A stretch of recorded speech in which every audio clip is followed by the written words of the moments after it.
पूर्व वित्त मंत्री कैप्टन अभिमन्यु सिंह हिसार के गांव बगावड़ पहुंचे हैं, जहां पर उन्होंने बरवाला ब्लॉक में आयोजित प्रतिभा मिलन सम्मान समारोह में मुख्य अतिथि के तौर पर शिरकत की है। मौके पर मौजूद जिला परिषद अध्यक्ष सोनू डाटा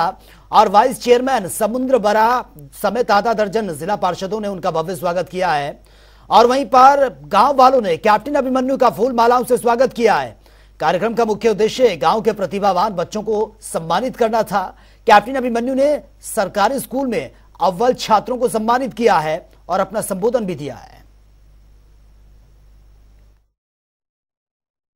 बहुत दिनों से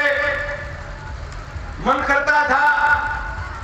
गांव में कभी 2-4 बार सुख दुख में तो हाजिरी लगी और पुराने समय में ये ढाड़ और बधाड़, मैं गलत नहीं हूं तो हल्का नाड़ू का हिस्सा हुआ करते थे और कई बार मेरा जी करा करता मैं एक गांव में आऊं, अपने बड़े बुजुर्गों का आशीर्वाद लूं, अपनी 36 बिरादरी के भाईचारे के बीच में बैठ करके अपनी सुख दुख की कुछ बातें करूं। आज समुद्र बोरा जी का मैं आभार व्यक्त करता हूं कि उन्होंने आप सबके बीच में इतने ज्यादा साए हैं, आज इतने व्यस्तताएं हैं, उसके बावजूद भी इतनी बड़ी संख्या में ये कार्यक्रम को सफल करने का काम आपने किया। मैं आप सबका बहुत बहुत आभार व्यक्त करता हूं, धन्यवाद देता हूं।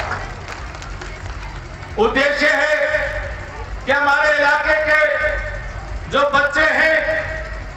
जो प्रतिभावान हैं, जो पढ़ाई लिखाई में रुचि लेकर के अपने भविष्य को संवारने के लिए, बढ़ाने के लिए रात दिन मेहनत करते हैं, उन बच्चों का सम्मान किया जाए, उन बच्चों का हौसला अफजाई की जाए, उन बच्चों को प्रोत्साहन दिया जाए ताकि और भी बच्चे उनसे प्रेरणा लेकर के पढ़ाई लिखाई और शिक्षा की तरफ उनकी रुचि बढ़े। क्योंकि साथियों मैं मानता हूं, मेरे पिताजी कहा करते थे कि सबसे बड़ा धन विद्या है, शिक्षा है, सबसे बड़ी ताकत विद्या है और सबसे बड़ा आभूषण और गहना भी पढ़ाई लिखाई और विद्या और शिक्षा है। सबसे बड़ा सौंदर्य शिक्षा और विद्या है। तो मैं समुद्र बोरा जी का विशेष आभार कि उन्होंने प्रतिभा सम्मान समारोह का आयोजन किया। साथ साथ मुझसे पूर्व के वक्ताओं ने बहुत सारी बातें आपके बीच में रखी। मैं तो राजनीतिक चर्चा करने के उद्देश्य से नहीं, मैं तो भाईचारे की बात करने के उद्देश्य से आज आया था, लेकिन राजनीतिक बात शुरू हुई तो इतना मैं कहना चाहूंगा कि 2014 से लेकर के 9.5 साल नरेंद्र मोदी जी के नेतृत्व में भारतवर्ष ने,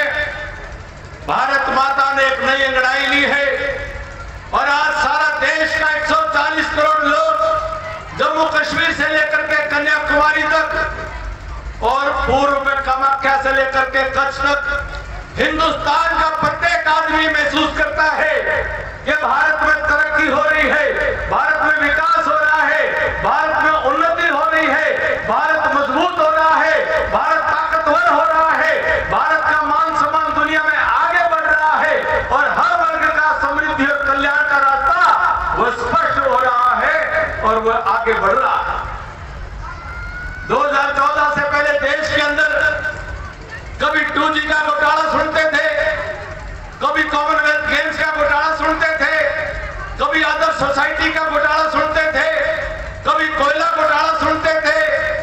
और लेकिन पिछले 9.5 साल में मोदी जी के नेतृत्व में